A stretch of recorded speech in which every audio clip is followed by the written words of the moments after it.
Véanlos, a ver si sobreviven sin nosotros, se burló uno de los hijos, mientras el coche se alejaba levantando una nube de polvo espeso que cubrió a los dos ancianos. Mateo y Sofía, arrojados en la cuneta de una carretera olvidada en medio de la nada, solo con dos maletas gastadas y el eco de las risas crueles de sus propios hijos. Los vieron desaparecer en el horizonte de aquel camino polvoriento en algún lugar entre Querétaro e Hidalgo, sintiendo cómo el sol de la tarde les quemaba la piel y el alma. Lo que esos hijos ingratos no sabían, lo que nunca imaginaron, es que en una de esas maletas viejas, dentro de una carpeta de cuero raído, su padre Mateo guardaba un secreto, unos papeles amarillentos que valían no solo una fortuna, sino millones. Un secreto que cuando lo descubrieran ya sería demasiado tarde para su arrepentimiento. Mateo se había despertado esa mañana mucho antes de que el gallo cantara en el pequeño patio de la vecindad de la periferia de la Ciudad de México, donde vivían. Era una costumbre de toda una vida dedicada a la albañilería, de cargar bultos de cemento desde que tenía memoria y sus huesos jóvenes lo permitían. Pero ese día, esa madrugada, había algo diferente en el aire. Un nerviosismo que le picaba en el estómago, una mezcla de emoción y miedo. Se sentó en el borde de la cama de latón, el colchón hundiéndose bajo su peso ligero, y miró las grietas del techo de lámina. Habían vivido en ese cuartito de renta por más de 40 años. Un espacio húmedo que apenas contenía una mesa, dos sillas y la cama. Hoy, sus hijos exitosos que vivían en la gran ciudad, vendrían por ellos. La promesa de un terreno en el campo, un lugar nuevo para descansar, llenaba el aire de una esperanza que casi le hacía olvidar el dolor crónico de su espalda. Era el día que cambiaría todo, o eso creía él. «Ya estás despierto, viejo», murmuró Sofía, abriendo los ojos lentamente. El reumatismo en sus manos la hacía moverse con dificultad por las mañanas. Se frotó las articulaciones, quejándose en voz baja, pero una sonrisa se dibujó en su rostro arrugado cuando recordó el plan del día. «Hoy vienen los muchachos, Mateo. Imagínate, Javier dijo que era un lugar con árboles, con espacio. ¿Crees que podamos ver más a los nietos?» Se levantó y, aunque sus rodillas tronaron como madera vieja, caminó hacia el pequeño fogón para poner el café de olla. El olor a canela y piloncillo llenó el cuarto. Sofía había sido costurera, lavandera, todo lo que hiciera falta para sacar adelante a la familia. Sus manos, ahora torcidas por la artritis, habían cosido los uniformes escolares y lavado la ropa ajena que pagó los estudios de sus 3 hijos. Hoy, finalmente, sentía que todo ese sacrificio iba a valer la pena. Iban a descansar. Los hijos eran 3, Javier, Isabel y Ricardo, criados allí, en esa misma vecindad, entre carencias y esfuerzos sobrehumanos. Mateo y Sofía lo habían dado todo, literalmente todo. No solo el pan y el techo, sino también sus sueños. Mateo había vendido la única herramienta buena que tenía, un juego de llanas importado, para pagar la inscripción de Javier en la universidad. Sofía había trabajado noches enteras cosiendo a la luz de una vela cuando cortaban la electricidad, para que Isabel pudiera comprar los libros de contabilidad que la convirtieron en la mujer de oficina que era hoy. Y por Ricardo, el más joven, habían contraído una deuda con un agiotista del barrio para que pudiera abrir su pequeño negocio, una deuda que todavía estaban pagando con sus escasas pensiones. Ellos eran su orgullo, pero también, sin saberlo, su mayor decepción. Javier se había convertido en gerente de una tienda departamental importante. Hablaba con palabras rimbombantes que sus padres apenas entendían y siempre parecía estar demasiado ocupado para visitarlos. Sus llamadas eran cortas, llenas de excusas sobre el inventario y las juntas. «Estoy en cierre de mes. Amá, luego te marco». era su frase más común. Había aprendido a medir el tiempo en dinero y el tiempo con sus padres en su mente calculadora. Ya no generaba rendimientos. Se había casado con una mujer que veía a Mateo y Sofía con mal disimulado desprecio, como si su pobreza fuera una enfermedad contagiosa que pudiera manchar sus muebles nuevos. La promesa del terreno había sido idea suya, una forma de organizar a la familia, según dijo, pero su tono sonaba más a una transacción comercial que a un gesto de amor filial. Isabel, la única hija, trabajaba en un despacho de contadores. Vivía en un estrés perpetuo, quejándose constantemente de la cantidad de trabajo que tenía, de los impuestos, de los clientes difíciles. Cada visita a sus padres se convertía en un monólogo sobre sus propios problemas. «Ustedes no entienden, papá. Mi vida es muy complicada», les decía mientras revisaba su teléfono sin levantar la mirada.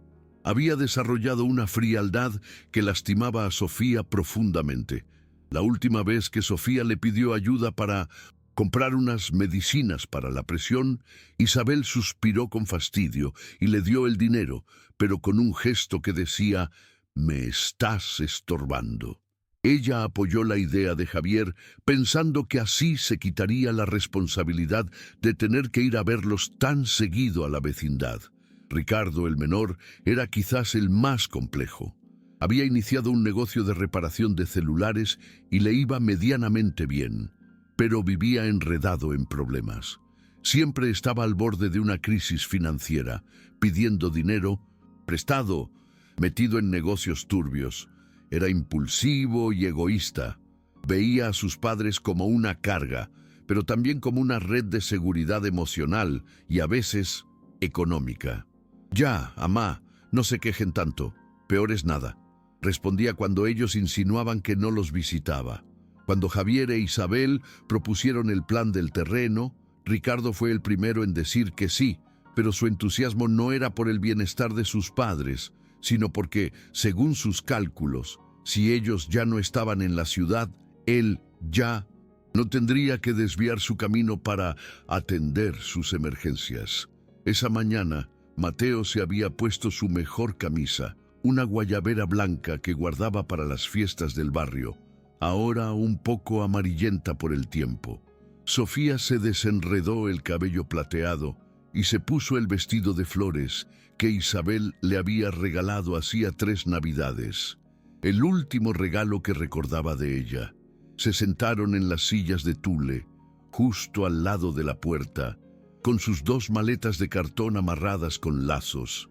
Esas mismas maletas que habían usado para llevar la ropa sucia que Sofía lavaba. La emoción era tan grande que ni siquiera probaron el café. Cada ruido de motor en la calle los hacía saltar. «¿Serán ellos?», preguntaba Sofía cada 5 minutos.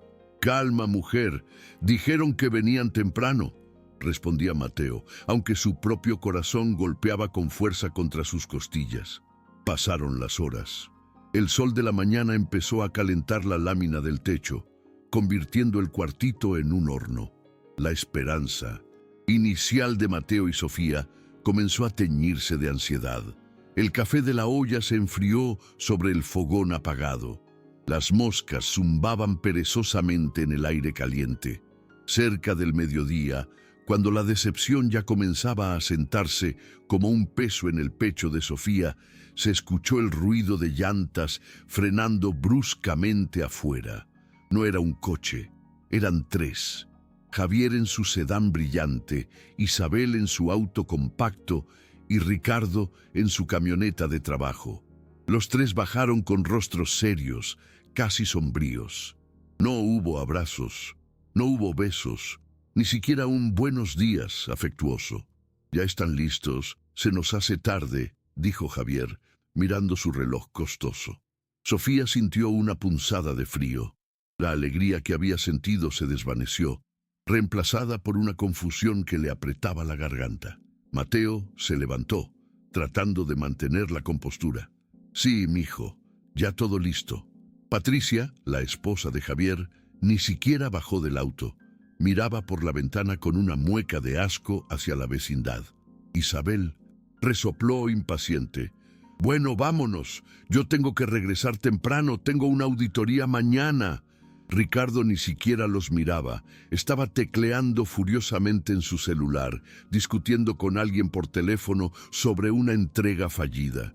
Mateo tomó la maleta más pesada y Sofía la más ligera. «Bueno, ¿en cuál nos vamos?», preguntó Mateo, esperando irse con Javier, el hijo mayor. «No, apá», intervino Isabel bruscamente. «Usted se va con Ricardo. Mamá, tú te vienes conmigo.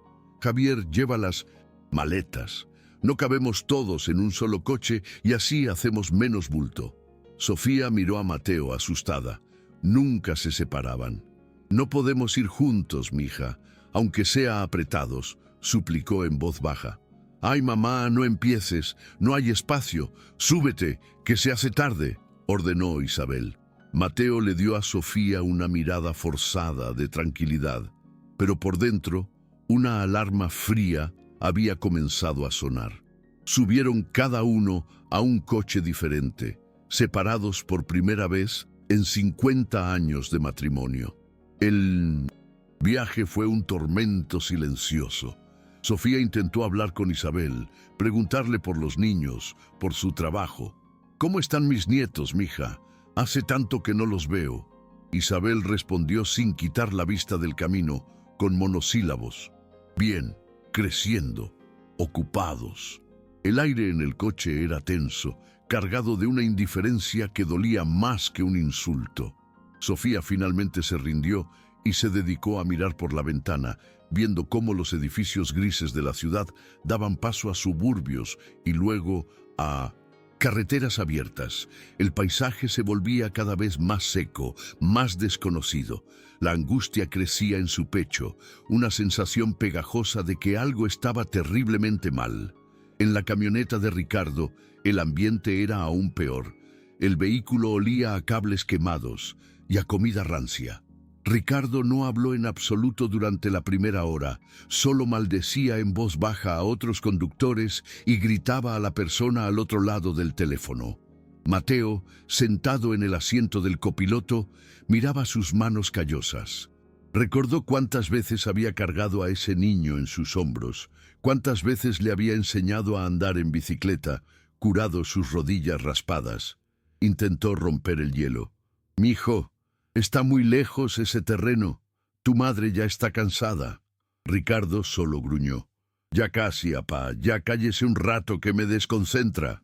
Mateo se hundió en su asiento, sintiendo el peso de la humillación.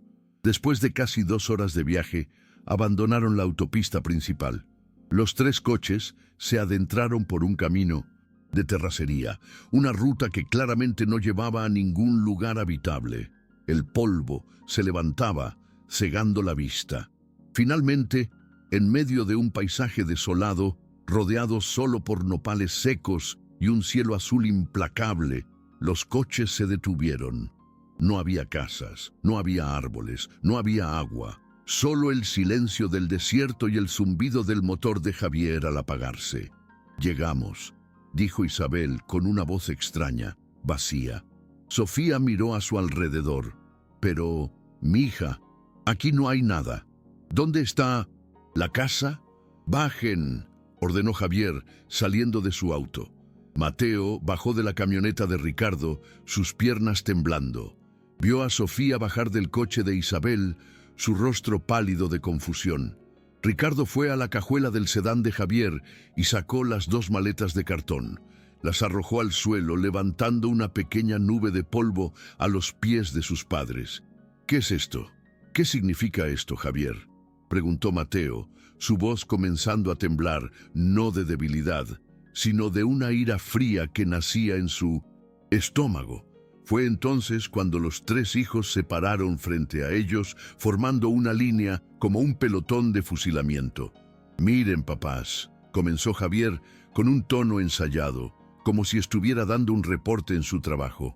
«Hemos hablado entre nosotros. La situación ya no es sostenible. Ustedes se han vuelto una carga».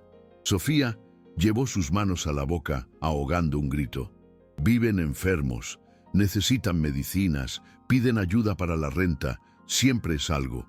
Nosotros tenemos nuestras propias vidas, nuestras familias, nuestras deudas. Ya no podemos con ustedes. Cada palabra era un golpe físico.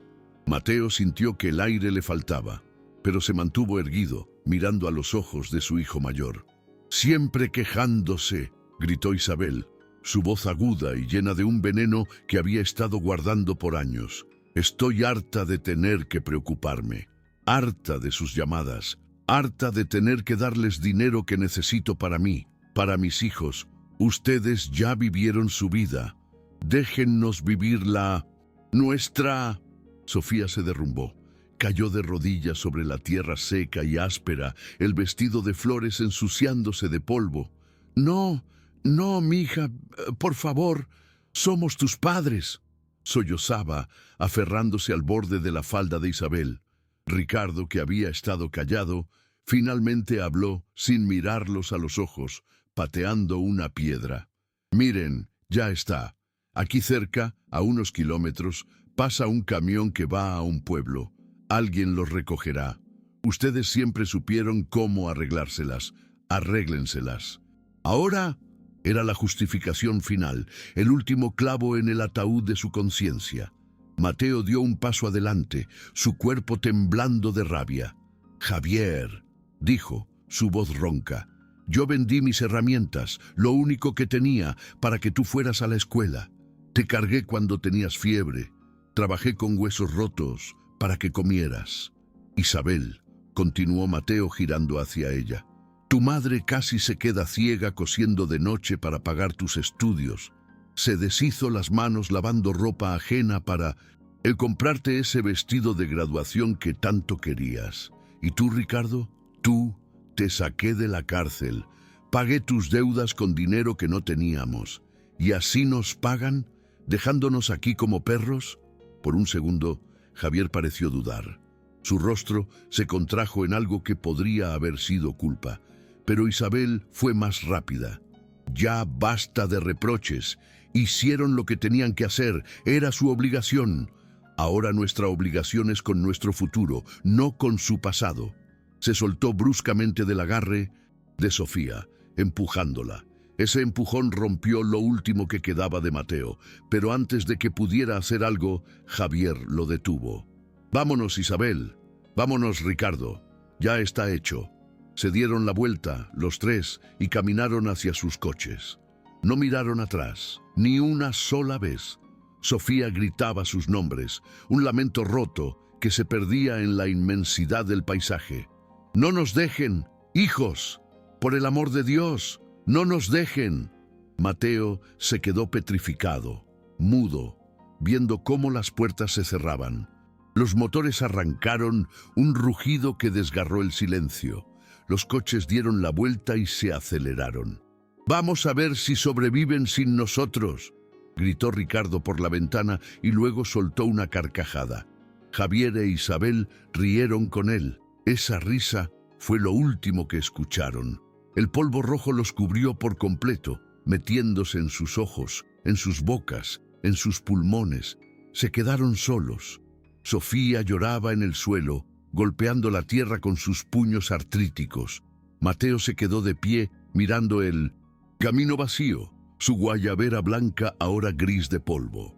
El sol comenzó a bajar. El silencio era total, absoluto, más pesado que cualquier grito. Dos ancianos, con dos maletas viejas, abandonados en medio del desierto mexicano por la misma sangre que habían creado. Pasó una hora, o quizás fueron dos. El tiempo perdió su significado. El llanto de Sofía se convirtió en un gemido seco. El sol, aunque bajaba, todavía castigaba. «Mateo, ¿qué vamos a hacer?», susurró ella. Mateo no respondió. Caminó lentamente hacia la maleta que él siempre cargaba, la más vieja, la que tenía la carpeta de cuero. Se sentó a su lado, en el polvo, y la abrió. Sus manos temblorosas buscaron en el interior, pasando junto a la ropa limpia que Sofía había doblado con tanta ilusión esa mañana. Sacó una pequeña botella de plástico, agua, tenían media botella de agua. Se acercó a Sofía y la levantó con cuidado, como si estuviera hecha de cristal. «Toma, vieja, bebe un poco», le dijo. Su voz era áspera por el polvo y la desesperación. Sofía negó con la cabeza. «No, tú... Toma». Le acercó la botella a los labios. Ella bebió 2 sorbos pequeños. Él bebió 1. Guardó la botella. Sabía que debían racionarla. Miró a su alrededor. No había sombra, excepto la que proyectaba una gran roca a unos metros. «Vamos para allá, mi amor. No podemos quedarnos en medio del camino». Arrastró las maletas y ayudó a Sofía a caminar. Se sentaron bajo la escasa protección de la roca, abrazados, mientras el frío del desierto comenzaba a reemplazar el calor del día. «Yo vendí el terreno de mi padre», murmuró Mateo, más para sí mismo que para Sofía. «El único terreno bueno que teníamos en el pueblo. Se lo di a Javier para el enganche de su primer coche, para que no anduviera en camión», me dijo. Sofía asintió, las lágrimas secas marcando surcos en su rostro sucio. «Y yo», dijo ella, «yo empeñé el anillo de bodas de mi madre, el que me diste tú, para pagar la operación de apendicitis de Isabel. Ella ni siquiera lo... ¿Sabe? Dijo que el seguro lo había cubierto todo. No quise quitarle el mérito». Se miraron. 50 años de sacrificios mutuos, de amor silencioso, culminando en ese abandono brutal. Se dieron cuenta de que siempre se habían tenido solo el uno al otro. Mientras la tarde moría y las sombras se alargaban peligrosamente, escucharon un ruido, un motor, pero no sonaba como los coches lujosos de sus hijos. Era un rugido pesado, un traqueteo. Mateo se puso de pie con dificultad. A lo lejos, un viejo camión de carga, un Torton descolorido, avanzaba lentamente por el camino de terracería. Mateo corrió hacia el camino, agitando los brazos con la poca fuerza que le quedaba. «Ayuda, por favor, ayúdenos». El camión redujo la velocidad y se detuvo unos metros más adelante, soltando un quejido de aire comprimido. Un hombre mayor, con rostro curtido por el sol y un sombrero de paja, bajó de la cabina. «¿Qué pasó aquí, jefes? ¿Se les descompuso el coche?», preguntó el hombre, con un acento norteño. Mateo se acercó, sin aliento. «No, nosotros». No pudo terminar. La vergüenza era demasiado grande. Fue Sofía quien habló con una dignidad rota. «Nos abandonaron, señor. Nuestros propios hijos nos trajeron aquí con engaños y nos dejaron». El camionero, que se llamaba Miguel, se quitó el sombrero. Su expresión cambió de la confusión a una ira profunda. Miró a los 2 ancianos, las maletas, la botella de agua casi vacía. «Hijos de... súbanse. Vamos, no los puedo dejar aquí. Los van a devorar los coyotes esta noche». Miguel los ayudó a subir a la cabina. El espacio olía a diésel y a tabaco, pero era el lugar más seguro del mundo. Subió sus maletas a la caja. «Me llamo Miguel. Voy para un pueblito cerca de aquí, San Miguelito. Allá tengo una conocida que tiene una casa de huéspedes. No es mucho, pero es un techo». Durante el viaje, Mateo y Sofía le contaron la historia. Miguel escuchaba en silencio, apretando el volante con tanta fuerza que sus nudillos se pusieron blancos. «Hay que tener el corazón podrido», dijo finalmente. «Crear cuervos para que te saquen los ojos. El mundo está al revés, don Mateo». Llegaron a San Miguelito de noche. Era un pueblo pequeño, de calles empedradas y casas de adobe. Miguel se detuvo frente a una casona antigua con un letrero de madera que decía «Casa de huéspedes de Doña Carmen». Una mujer robusta, de unos 60 años y un mandil de flores, salió a recibirlos. Miguel le explicó la situación en voz baja. Doña Carmen miró a Mateo y Sofía, que estaban temblando de frío y de miedo en la cabina del camión. Sus ojos, inicialmente severos, se suavizaron. «Bájenlos, Miguel. Aquí nadie se queda en la calle. Dios perdona, pero el tiempo no. Vengan, mis viejitos. Hay café caliente». Esa noche, Doña Carmen les dio un cuarto pequeño pero impecable en el fondo del patio. Tenía una cama de hierro con cobijas gruesas y olía a lavanda. Les llevó una jarra de agua fresca y un plato con frijoles y tortillas. Coman despacio. Mañana hablamos. Sofía se sentó en la cama y lloró de nuevo, pero esta vez era un llanto diferente. Era el llanto del alivio, de la bondad inesperada de un extraño. Mateo cerró la puerta con llave, un gesto inútil pero simbólico. Esa noche durmieron abrazados, protegidos del mundo cruel que sus hijos habían creado para ellos. Los días se convirtieron en semanas en la casa de Doña Carmen. No era una pensión lujosa, sino un lugar para trabajadores de paso y familias que visitaban el pueblo. Mateo, sintiéndose inútil, comenzó a ayudar. Arregló una gotera en el techo, reparó las sillas cojas del comedor, pintó la fachada. Sofía se unió a Doña Carmen en la cocina. Sus manos artríticas encontraron consuelo en amasar la masa para las tortillas y en bordar servilletas. Se hicieron parte de la pequeña familia de la casa. Miguel el camionero, que pasaba cada semana, una joven maestra llamada Laura y un viejo músico llamado Don Chente. Una tarde, mientras tomaban café en el patio, Doña Carmen se sentó con ellos. Mateo, Sofía, ustedes no me deben nada, son mi familia ahora. Pero he notado que usted, Mateo, no suelta esa carpeta de cuero ni para ir al baño. ¿Qué trae ahí que cuida con tanto recelo? Mateo miró a Sofía. Ella asintió, dándole permiso. Con manos temblorosas, Mateo abrió la carpeta. Sacó un fajo de papeles viejos, amarillentos, atados con un cordón. Era de mi padre, explicó Mateo. Mi padre fue bracero en Estados Unidos muchos años. Cuando regresó, usó sus ahorros para comprar un terreno, pero no en nuestro pueblo. Lo compró en el norte, cerca de Monterrey. Dijo que era una inversión. Mi padre murió poco después, continuó Mateo. Y yo nunca supe qué hacer con esto. Era un terreno en medio de la nada, según él.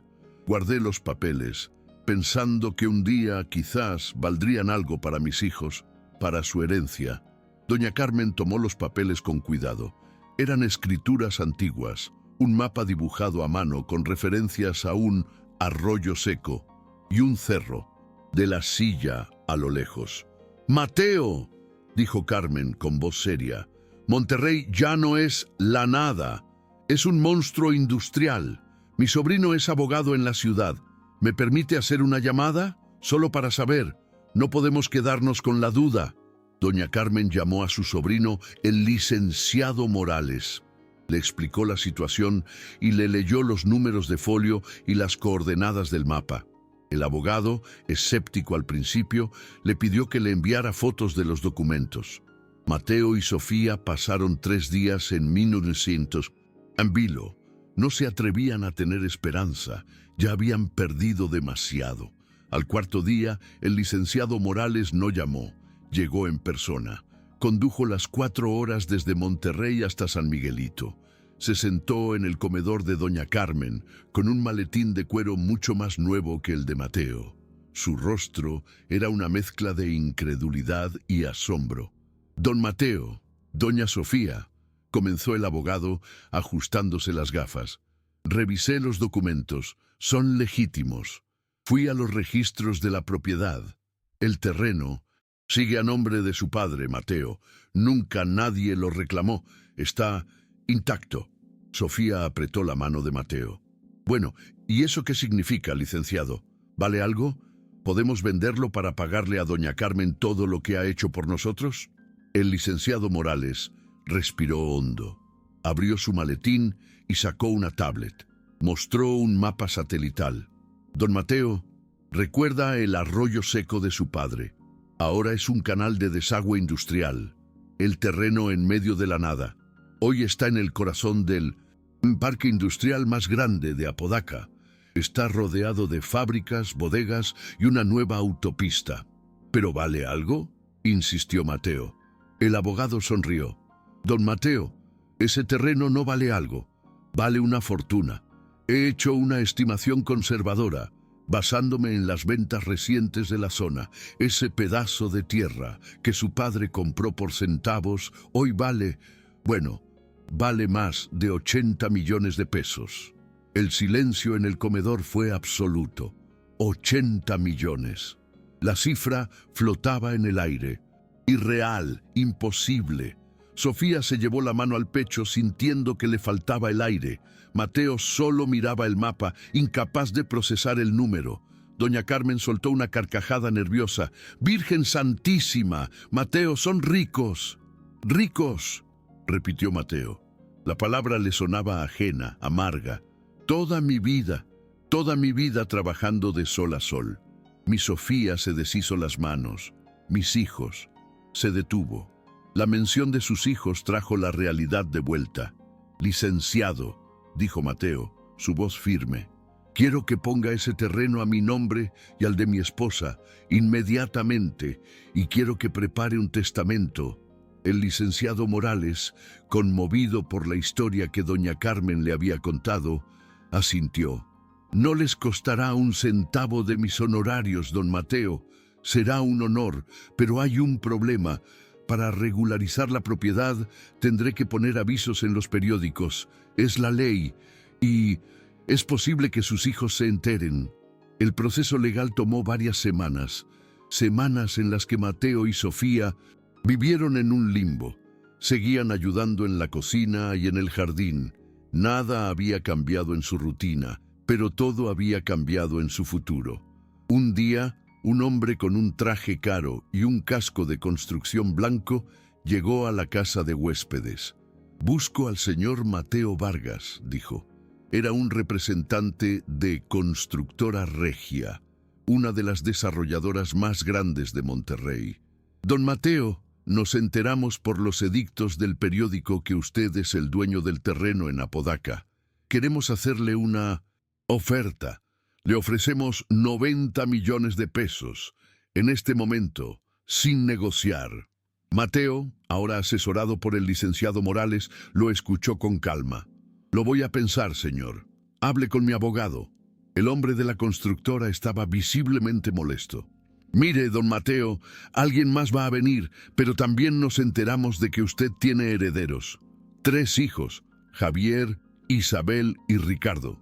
Quizás deberíamos hablar con ellos también. A veces los hijos son más razonables que los padres». Era una amenaza velada. El constructor se fue, dejando una tarjeta y una sensación de tormenta inminente. Sabían que había encontrado a los hijos. Era cuestión de tiempo, y el tiempo se agotó 3 días después. No fueron 1 ni 2, sino 3 coches los que se estacionaron bruscamente frente a la casa de doña Carmen, levantando polvo en la calle empedrada de San Miguelito. Javier, Isabel y Ricardo bajaron de sus vehículos. Pero esta vez no había indiferencia en sus rostros. Había desesperación, sonrisas falsas y brazos cargados de regalos. Javier traía una pantalla de televisión enorme. Isabel, bolsas de tiendas departamentales caras. Ricardo, una canasta de frutas exóticas y vinos. Entraron al patio de la casa de huéspedes como un huracán. «Papá, mamá, los encontramos», gritó Javier, con lágrimas fingidas rodando por sus mejillas. «Estábamos tan preocupados. Dios mío, pensamos que les había pasado lo peor». Intentó abrazar a Mateo. Mateo no se movió. Se quedó quieto, con sus manos de albañil cruzadas sobre el pecho.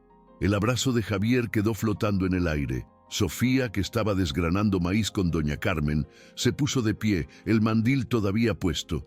No corrió hacia ellos. Se quedó allí, mirando a los 3 extraños que decían ser sus hijos. «¡Mamita, mi reina!», lloriqueó Isabel, corriendo hacia Sofía y arrojando las bolsas al suelo. «Perdóname, mamita, perdóname. No sé qué me pasó. Estaba bajo mucha presión. Mira lo que te traje, ropa bonita, para que dejes esos trapos viejos». Intentó tomar las manos de Sofía. Sofía retiró sus manos lentamente. «Estos trapos viejos me los dio doña Carmen», dijo Sofía. su voz tranquila, pero más fría que el acero. ¿Presión? La misma presión que sentí yo cuando me dejaste en medio de la nada, mija. Isabel retrocedió como si la hubieran abofeteado. Viejo, qué bueno que estás bien, dijo Ricardo, tratando de sonar casual, aunque el sudor le perlaba la frente.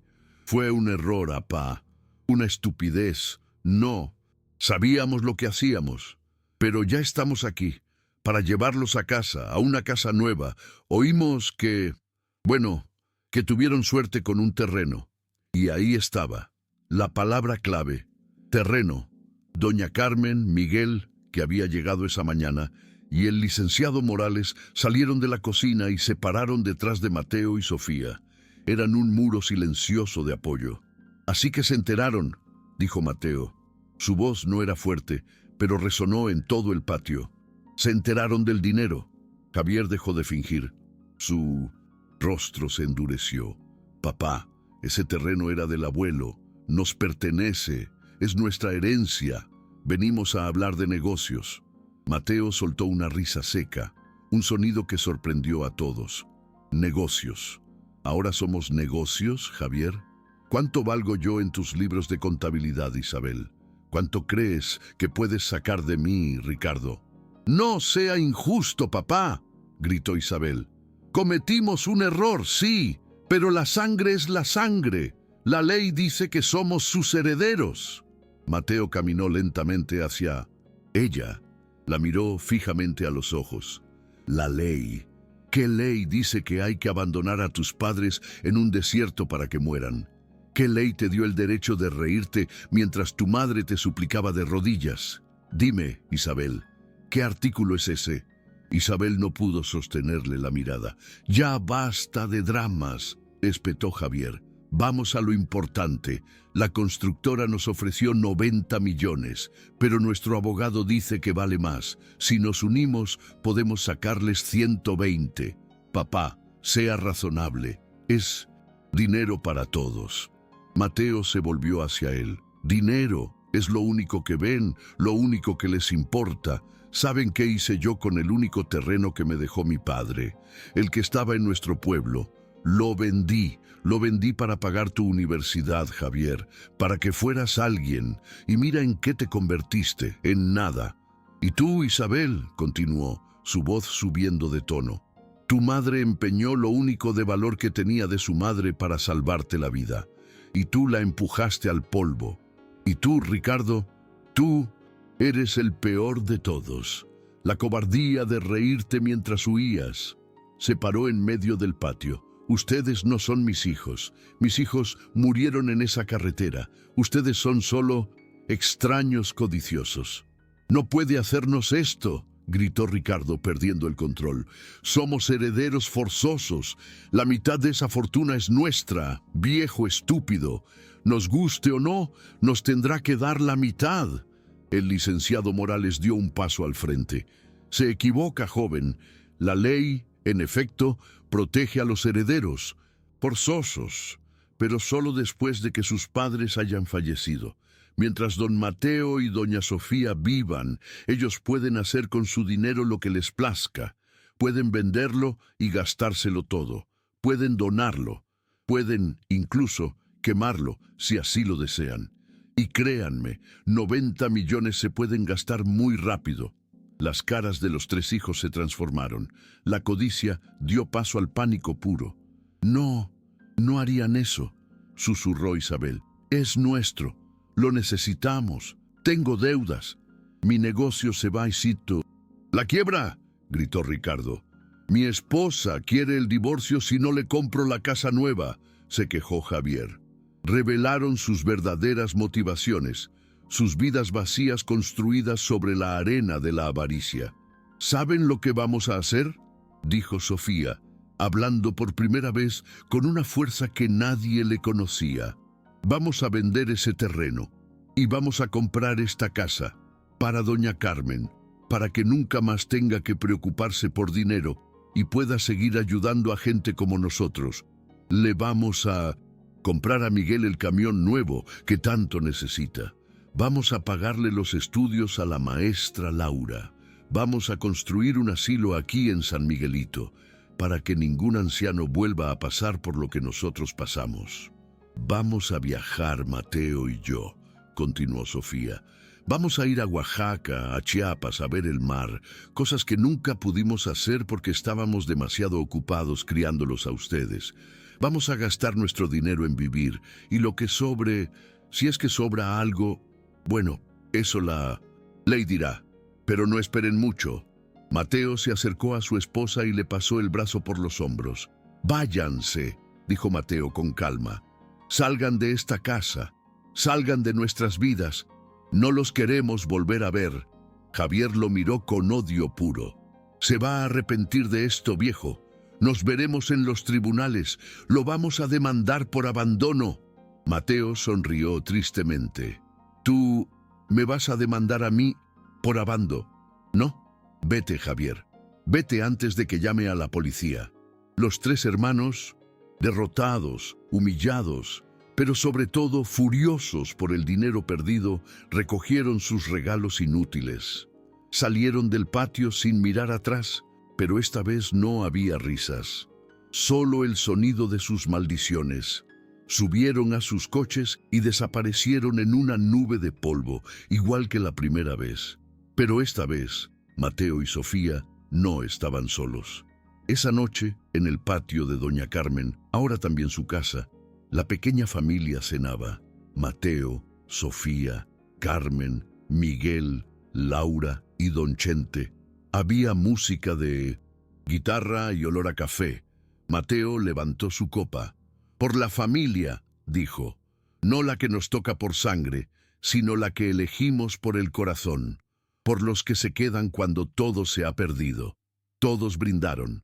Sofía lloraba, pero esta vez sus lágrimas eran de pura felicidad.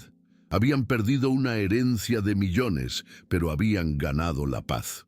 Un año después, la Casa de Descanso San Miguelito, financiada por Mateo y Sofía, abrió sus puertas. Doña Carmen la administraba. Miguel tenía su camión, nuevo, y llevaba donaciones gratis al asilo. Mateo y Sofía vivían en una casita pequeña al lado, donde cultivaban flores. Habían viajado y visto el mar. Eran felices. Un día, una mujer joven y con aspecto cansado llegó a la puerta del asilo, cargando a un niño pequeño. Era Luisa, la esposa de Javier. Don Mateo, doña Sofía, me separé de Javier. Cuando supo que no habría dinero, se volvió loco. Un monstruo. Yo no quiero que mi hijo crezca así. Solo vine para que conociera a sus verdaderos abuelos y para pedirles perdón en nombre de nada. Sofía miró al niño. Tenía los ojos de Mateo. Abrió los brazos. Pasa, mija, pasa. Hay café caliente. Llegaste justo a tiempo para la comida. Mateo se acercó y tomó al niño en brazos. El pequeño le sonrió. Mateo miró a Sofía por encima de la cabeza del niño, sus ojos llenos de lágrimas. Habían perdido 3 hijos, pero la vida, de una manera extraña y dolorosa, les había devuelto la oportunidad de ser familia. La verdadera herencia no estaba en los papeles de un terreno en Monterrey, sino en el patio de esa casa en San Miguelito, en las manos de esa mujer valiente y en la risa inocente de un nieto que aprendería el valor del amor, no del dinero.